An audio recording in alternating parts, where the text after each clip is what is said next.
En novembre dernier, la FDPZ organisait son deuxième forum de conservation. 42 représentants de 20 zoos français se rendaient en Guyane pour une semaine intense de visites et de conférences. Allez, c'est parti! À l'initiative de l'invitation, il y avait Angélique Chollet, propriétaire des zoos de Guadeloupe, Martinique et Guyane. L'exemple même de la biodiversité européenne, c'est la Guyane qui l'incarne le mieux. Donc quoi de plus évident que d'organiser pour des passionnés de faune un forum sur le thème de la conservation dans ce beau département de la Guyane autour d'un thème qui fédère tout ce qui est faune sauvage, conservation, préservation. L'Association française des parcs zoologiques travaille beaucoup sur différents départements et sur différents pays et pas la Guyane. Les amis, la Guyane, c'est la France en Amérique du Sud. Le principal objectif était donc de sensibiliser les adhérents de la FDPZ aux problématiques que connaît la faune sauvage guyanaise. À la FDPZ, nous avons une commission conservation qui finance une vingtaine de programmes de conservation pour un budget d'à peu près 70 à 80 000 euros.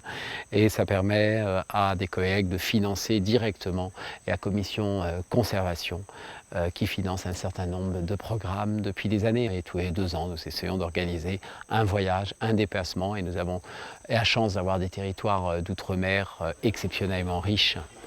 Notamment la Guyane qui représente 80% de notre biodiversité. Et ça permet de regrouper les collègues ici en Guyane à parler conservation, parce que c'est une des principales missions des parcs zoologiques.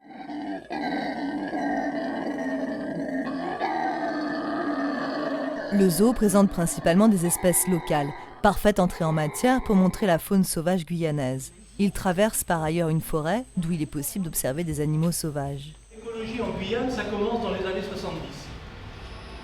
Durant la semaine, 25 conférences ont permis de faire un tour d'horizon des différentes actions de conservation en Guyane, un panel assez exhaustif dans les domaines maritimes, forestiers, de conservation, de recherche scientifique ou d'administration.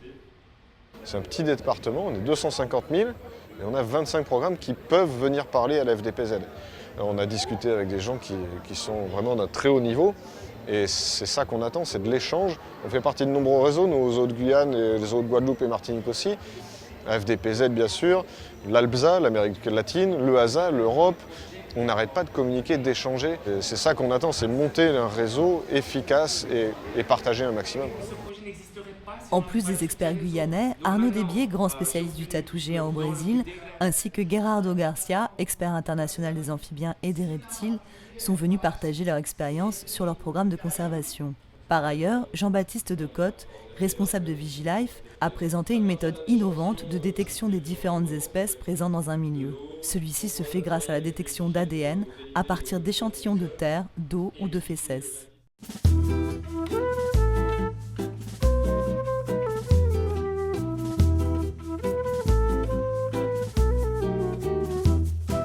Des visites de terrain étaient aussi au programme. Les participants du colloque ont pu découvrir la forêt et parfois y observer quelques discrets habitants.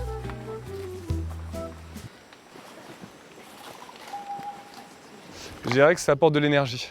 De l'énergie pour continuer à agir, continuer à apprendre, continuer à faire, à travailler, pour se rapprocher au mieux de ce qui se fait dans la nature, pour la question de l'aménagement des enclos, l'enrichissement du milieu.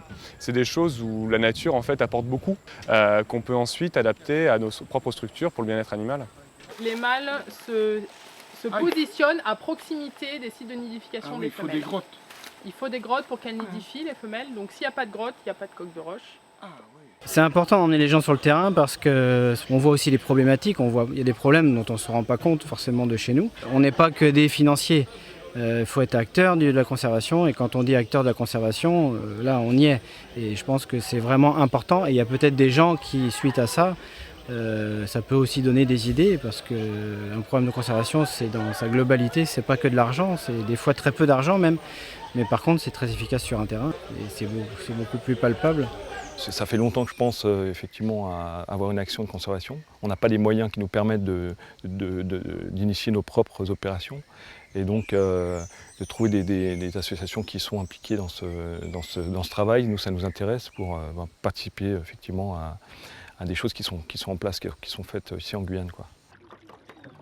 Ressentir le terrain, mettre en relation les acteurs de la conservation, communiquer autour de nouvelles façons de préserver la biodiversité, l'ambition qui a motivé ce forum est donc une réussite. Les participants finissent en beauté par la visite du Marais de Caux, 3e plus grande réserve française, pour y admirer Moucherolle à tête blanche, martin pêcheur, jacana, oasine et de nuit, dans les faisceaux d'une lampe torche, des caïmans aujourd'hui protégés.